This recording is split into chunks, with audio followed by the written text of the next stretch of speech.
26 मई सोमवंती अमावस्या के दिन चुपचाप गाय को खिला दे। एक छोटी सी चीज 1 महीने के अंदर करोड़पति बन जाओगे। नमस्कार दोस्तों, स्वागत है आपका नया योग टीवी चैनल में। आज हम आपको ऐसी दुर्लभ जानकारी बताने जा रहे हैं। सोमवंती अमावस्या के दिन गाय को एक चीज खिला देते हो तो आपकी जन्मों जन्मांतर की गरीबी हमेशा के लिए समाप्त हो जाएंगी। वास्तव में अगर आप सोमवंती अमावस्या के दिन अगर आप यह उपाय कर लेते हो तो यकीनन आप पर भगवान शिव माता पार्वती की असीम कृपा होगी और आप धनवान बन जाओगे। आप धनवान ना बने तो मुझे बताना दोस्तों, मैं सौगंध खाता हूं। बस जो उपाय आपको बताया जाए वह उपाय कर लेना। चलिए जानते हैं। सोमवंती अमावस्या के दिन चुपचाप गाय को खिला दें। यह एक छोटी सी चीज करोड़पति भी अरबपति होंगे। सभी संकट और आसान से मुक्ति, मृत्यु दंड पितृदोष तुरंत होगा। पूरे साल आपके भरे रहेंगे। अन्य धन के भंडार यूं कहें कि आपकी 7 पूछतें तक करेंगी। रूपों पैसों पर राज बैंक बैलेंस बढ़ता चला जाएगा। आपके घर में वेतन है वह कभी खर्च नहीं होगा और बढ़ता ही जाएगा। सभी दुख दर्द संकट कष्ट दूर हो जाएंगे दूर, और सभी सुख आपके कदमों में आ जाएंगे। सभी सुख आपके कदम चूमेगी। यदि आप यह एक छोटी और खास चीज चुपचाप गाय को खिला देते हैं तो तत्काल गरीबी आपके जीवन से खत्म हो जाएगी। योग से राजा बन जाता है और 33 कोटि देवी देवताओं को धारण करने वाली गौ माता की असीम कृपा व्यक्ति पर आजीवन बसती है। व्यक्ति के घर में कभी भी अन्य धन वस्त्र की कमी नहीं होती। अन्य धन के भंडार व्यक्ति के घर में भरे रहते हैं। सोमवंती अमावस्या के दिन गाय का यह उपाय करने से व्यक्ति के जीवन से तत्काल गरीबी खत्म हो जाती है। तो दोस्तों, कौन कौन से गौ माता से जुड़े खास और महत्वपूर्ण उपाय हैं जिन्हें यदि सोमवंती अमावस्या के दिन कर लेते हैं? तो दोस्तों, गाय का उपाय बताने से पहले मैं आपको अपरा सोमवंती अमावस्या पूजा के बारे में थोड़ा सा जानकारी दे देता हूं कि सोमवंती अमावस्या कब है और इस महीने में किस तारीख को है, 25 या 26 मई। तो इस वर्ष सोमवंती अमावस्या 2 मई 2025 को पड़ रही है। अपरा एकादशी के दिन आपको पवित्र नदी में स्नान करना है। इस दिन सभी भक्तजन श्री भगवान भोलेनाथ माता पार्वती की पूजा करने के साथ साथ गौ माता की पूजा अवश्य ही करते हैं और गौ माता को कुछ ना कुछ जरूर ही खिलते हैं। इससे मनुष्य के जन्मों जन्म अंतर की गरीबी हमेशा के लिए नष्ट हो जाते हैं। दोस्तों, जिस दिन का इंतजार दुनिया भर के हर पंडित, एस्ट्रोलॉजर और हर हिंदू भाई हैं को रहता है, वह दिन अब आ गया है। दोस्तों, आपकी जानकारी के लिए बता दें, हिंदू धर्म में सोमवंती अमावस्या बहुत ही धूमधाम से मनाई जाती है। इसमें सबसे पहले भगवान शिव की पूजा की जाती है, माता तुलसी की पूजा की जाती है, देवी देवताओं की पूजा की जाती है और जो भोग बनाया जाता है गौ माता की पूजा की जाती है। लेकिन इनमें सबसे ज्यादा महत्व सोमवंती अमावस्या का माना जाता है। शास्त्रों में, वेद पुराणों में साफ साफ लिखा हुआ सोमवंती अमावस्या के दिन श्री हरि विष्णु और माता लक्ष्मी जी का आशीर्वाद प्राप्त करने का सबसे सुनहरा दिन होता है।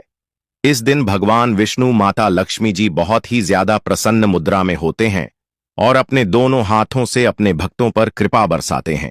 एक तरफ दोस्तों, मान्यता है सोमवंती अमावस्या के दिन जो सूर्य होता है वह अन्य दिनों के मुकाबले सबसे ज्यादा प्रकाशमान होता है। सोमवंती अमावस्या के दिन सूर्य देवता को आगे दिया जाता है।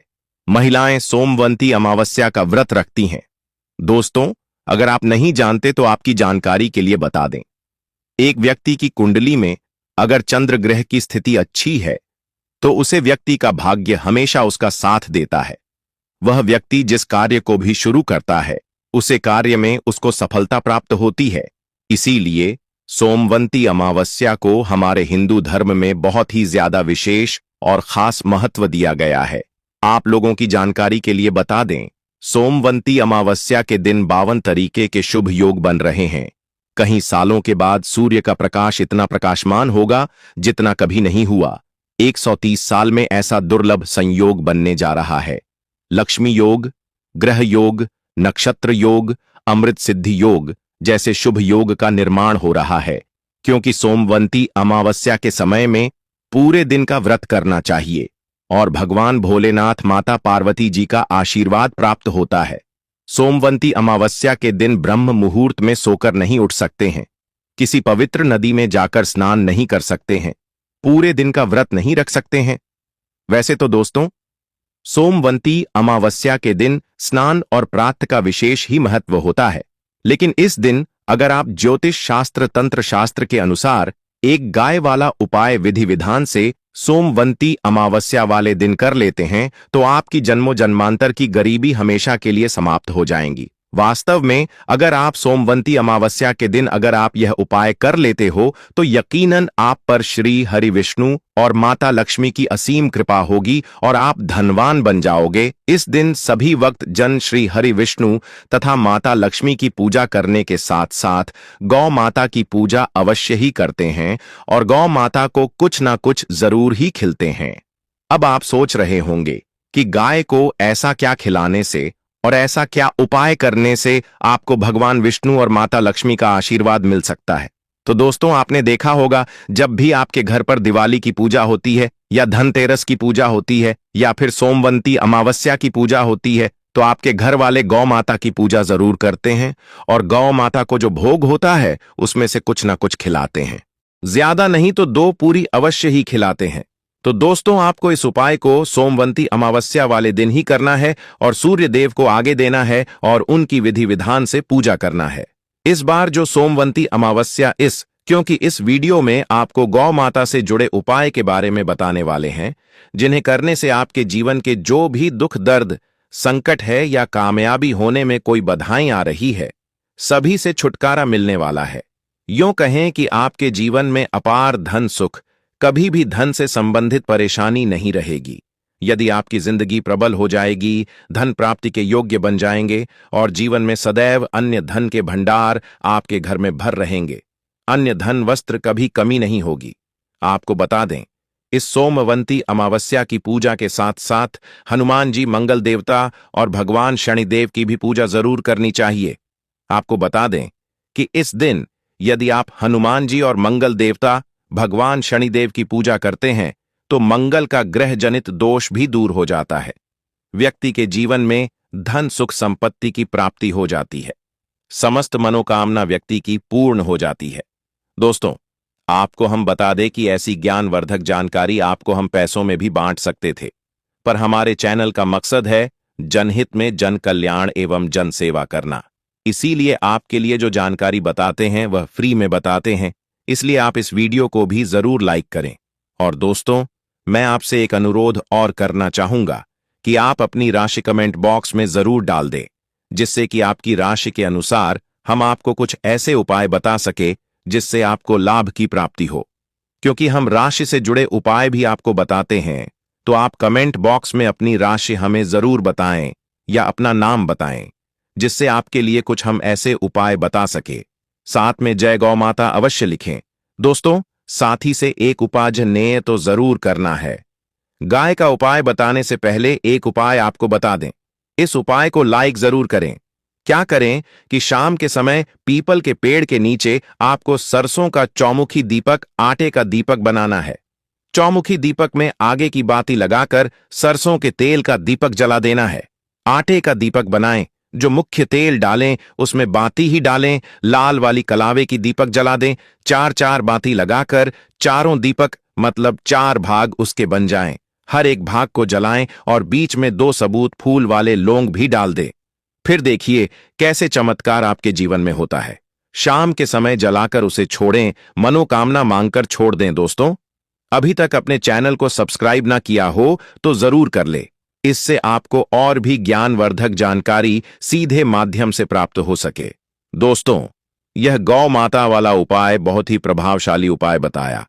मैंने आपको इस उपाय को जरूर करें, बहुत ही लाभकारी उपाय बताया है। बहुत ही आपको लाभ देगा यह उपाय।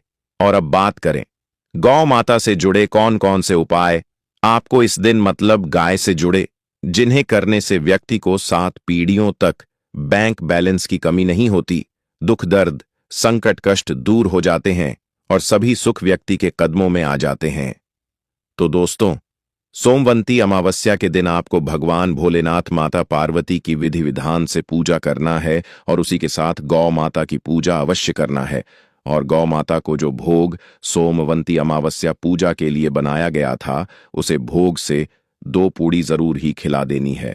सूखी पूरी नहीं खिलाना है।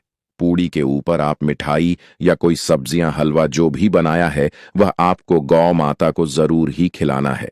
दोस्तों, हर एक और मांगलिक काम में गौ माता या उनसे जुड़ी चीज जैसे गाय का गोबर, गोमूत्र, गाय का दूध अथवा गाय के दूध से बना घी जरूर शामिल करें। इससे आपको पुण्य भाव की प्राप्ति होगी। सनातन परंपरा के अनुसार जिस घर में गाय होती है उसे घर से जुड़े सभी वास्तु दोष स्वयं खत्म हो जाते हैं, क्योंकि पंचम्या के बिना कोई भी पूजा पाठ और हवन सफल नहीं होता। दोस्तों, महीने में एक बार हो सके तो परिवार सहित एक बार गौशाला जाने का नियम जरूर बनाएं और हो सके तो गायों को हरा चारा जरूर खिलाएं, जिससे सभी वास्तु दोष शांत हो जाते हैं। दोस्तों, आपका प्रिय चैनल कभी किसी को भी गलत जानकारी नहीं देगा और इनसे जुड़े दोषों का निदान हो जाता है। गर्मियों में गौ माता को पानी पिलाएं और सर्दी में गौ माता को गुड़ जरूर खिलाएं। ध्यान रखें कि सोमवंती अमावस्या वाले दिन गौ माता को गुड़ जरूर ही खिलाना है। गर्मियों में गाय को गोदना खिलाए। अनेक देवी देवताओं को अपने शरीर पर धारण करने वाली गौ माता से जुड़े कई शुभ और अशुभ संकेत भी होते हैं। मतलब गाय का दूध दोहते समय यदि गाय ठोकर मार दें और सारा दूध बिखर जाए तो अपशगुन होता है। यदि कोई यात्रा पर निकल रहा हो और गाय अपने बछड़े को दूध पिलाती सामने आ जाए तो निश्चित रूप से कि यात्रा के लिए आप निकले हैं। वह यात्रा आपकी जरूर ही सफल होगी और वह जिसके लिए आप निकले हैं वह जरूर ही पूर्ण यात्रा पर जाते समय गाय की आवाज आना और रात्रि में गाय की हुंकार करना भी शुभ होता है। दोस्तों, साथ ही साथ गाय के साथ आप भूल कर भी यह काम न करें, अन्यथा मिलता है। जी हां दोस्तों, गाय को राष्ट्रीय पशु बनाए जाने और इन्हें मौलिक अधिकार दिए जाने की बात हो रही है तो सवाल उठता है, गाय संस्कृति का अहम हिस्सा है, तभी गाय के साथ लोग खराब व्यवहार कैसे कर लेते हैं और जैसे ही दूध देना बंद कर देती है तो लोग इन्हें उनकी किस्मत पर छोड़ देते हैं, सड़कों पर और गलियों में भटकने के लिए। ऐसे में गोवंश जीवन को कोई डंडे मारता है तो कोई उन पर पानी डाल देता है, कई बार लग जाती है, तो कभी बीमार होकर बेचारी गाय दम तोड़ देती है। ऐसे में जरूरत है इन बातों को जानने की। गाय को लेकर शास्त्रों में क्या कहा गया है, आपको कैसा व्यवहार करना चाहिए। क्या दोस्तों, गाय को कभी भी मारना पीटना नहीं चाहिए।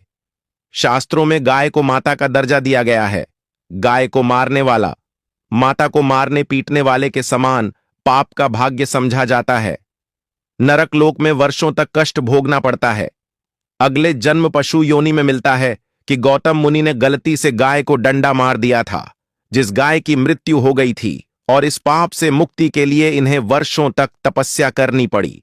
इसलिए यह अपरा सोमवंती अमावस्या श्री कृष्ण जी ने बैल स्वरूप में आए वृद्ध आश्रम का वध कर दिया था, जिससे मुक्ति के लिए भगवान श्री कृष्ण को संपूर्ण तीर्थ को एक कुंड में बुलाना पड़ा और इस कुंड में स्नान से वह पाप मुक्त हो गए थे। यह दोस्तों, साथ ही साथ पानी पी रही गाय को भागते हैं, वह घोर पापी के भंग बनाकर होते हैं। ऐसे लोग घर आपसे मुक्त होकर स्वर्ग पाए जाते हैं और बड़े ही धनवान कल में जन्म लेकर सुख भोगते हैं। और साथ ही साथ आराम कर रही गाय को कष्ट देकर कभी भी उठाना नहीं चाहिए। वह जन्म में किए गए जाने अनजाने में पापों से मुक्ति हो जाती है और गोलोक में स्थान पाते हैं। गाय को डंडा मारकर उठना, पानी डालकर उठाने से मनुष्य पाप का भागी बनता है और अगले जन्म में उसे दर दर भटकना पड़ता है। और साथ ही साथ शास्त्रों में बताया गया है, जो लोग गाय की सेवा करते हैं और उनका भोजन खिलाते हैं और उनकी परवरिश अच्छी तरह से कहते हैं, तो वह लोगों के जीवन की सभी इच्छाएं पूर्ति होती हैं। गाय के बछड़े से बचा हुआ दूध ही मनुष्य को लेना चाहिए, परंतु कुछ लोग एक बार गाय को धो लेने बाद फिर से बछड़े के लिए बचा हुआ दूध भी धो लेते हैं। ऐसा करना घोर पाप कहा जाता है। ऐसे दूध को धोने वाला और ग्रहण भी बन जाते हैं। दोस्तों, साथ ही साथ शास्त्रों में कहा गया है कि गोवंश मतलब गाय और बैल के पीठ पर नहीं बैठना चाहिए। उनक पीठ पर बैठने से महापाप लगता है। ऐसे लोगों को नरक की यात्रा भोगनी पड़ती है। एकमात्र देव के अंश के उत्पन्न नदी ही गौवंश है, जिस पर स्वयं महादेव और महादेवी सवारी करती है, क्योंकि नंदी ने स्वयं अपनी इच्छा से महादेव की सवारी बनना स्वीकार किया था। और साथ ही साथ शास्त्रों में गाय के दान को बहुत ही महत्व दिया गया है, परंतु ऐसी गाय का दान कभी नहीं करना चाहिए जो बूढ़ी और बीमार हो। कठोपनिषद में नचिकेता की कथा भी इस संदर्भ में है कि जिस नचिकेता ने पिता द्वारा बूढ़ी गाय को दान करने पर आपत्ति जताई थी, दूध देने वाली और बछड़े सहित जो लोग गाय का दान करते हैं वह महान पुण्य को हासिल करके स्वर्ग में स्थान पाते हैं। दोस्तों, साथ ही साथ सूर्य, चंद्र, मंगल या शुक्र की युक्ति राहु से हो तो पितृदोष होता है। यह भी मानता है कि सूर्य का संबंध पिता से एवं मंगल का संबंध रक्त से होने के सूर्य यदि शनि, राहु या केतु या दृष्टि हो तथा मंगल की युति राहु या केतु से हो तो पितृदोष होता है। इस दोस्त से जीवन संघर्ष में बन जाता है। यदि पितृदोष हो तो गाय को प्रतिदिन या किसी भी एक अपरा एकादशी के दिन रोटी, गुड़, चारा आदि खिलाने से पितृदोष दोस्तों हर एक और मांगलिक काम में गौ माता या उनसे जुड़ी चीज जैसे गाय का गोबर, गौमूत्र, गाय का दूध अथवा गाय के दूध से बना घी जरूर शामिल करें। इससे आपको पुण्य भाव की प्राप्ति होगी।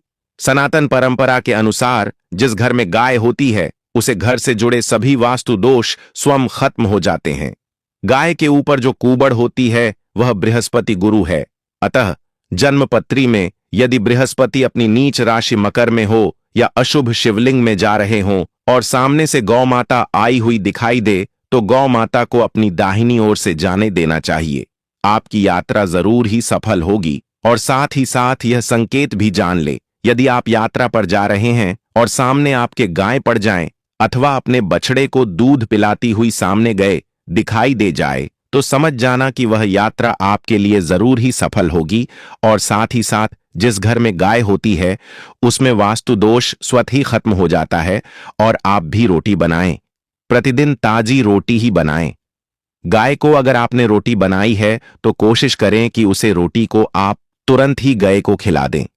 अगर आप उसे रोटी को रख देंगे और उसे रोटी को अगले दिन देंगे तो वह रोटी बंसी मानी जाएगी। गाय को कभी भी बासी रोटी ना दे, इसे घर में नकारात्मक ऊर्जा वास करती है और आपकी बिल्कुल भी नहीं बनेंगे। इससे आपके घर में हमेशा दर्द देवता का वास रहेगा और आप जिस भी उसे काम में आपको हमेशा असफलता ही हाथ लगेगी। इसलिए कोशिश करें गाय को रोजाना ताजी रोटी बनाकर खिलाएं। बासी रोटी गाय को ना दें और साथ ही साथ सड़ी गली चीज गाय को नहीं खिलानी चाहिए कि घर में कोई फल है, कोई सब्जी है, सड़ जाए तो लोग क्या करते हैं, गाय को देते हैं। नहीं, ऐसा नहीं करना चाहिए। ऐसा करने से यदि आप गाय को खिलाते हैं तो और आप आपके भाग्य बन जाते हैं। और साथ ही साथ आप आटे की 11 लोई यहां बनाकर उनके ऊपर हल्दी लगा करके इसके बाद गाय को खिलाएं। हर एक लोही को मिला दे माता, गाय की आप चरणों की स्पर्श करें। या दोस्तों, ऐसा करने से आपके समस्त काम बनने लगेंगे। जो 2 हक का समय चल रहा है वह भी खत्म होगा। आपके जीवन में खुशियां ही खुशियां होगी। और एक बार आप 7 बार गाय की परिक्रमा भी कर ले तो आपके समस्त कम होंगे।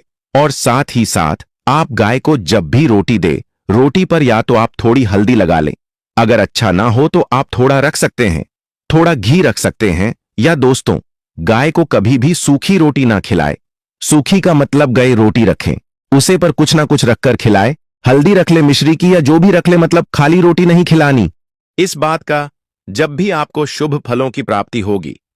जी हां दोस्तों, उपाय कुछ बातें जिन्हें आपको ध्यान में जरूर रखना चाहिए। या दोस्तों, वीडियो अच्छी लगी हो, वीडियो को लाइक करें, ज्यादा से ज्यादा अपने दोस्तों में शेयर करें। नया योग टीवी चैनल पर नए हैं तो आपको इतनी ज्ञानवर्धक जानकारी प्रदान करता है, तो आपका भी यह विशेष रूप से कर्तव्य बनता है कि आप नया योग टीवी चैनल को अवश्य सब्सक्राइब करें। और दोस्तों, कमेंट बॉक्स में जरूर लिखें जय भगवान भोलेनाथ, माता पार्वती, गौ माता जरूर ही लिखें। जानकारी अच्छी लगी हो तो वीडियो को लाइक जरूर ही करें।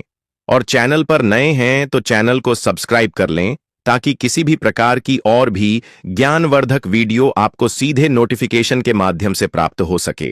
वीडियो के अंत तक बने रहने के लिए आप सभी का धन्यवाद। मिलते हैं नेक्स्ट वीडियो में, तब तक के लिए नमस्कार।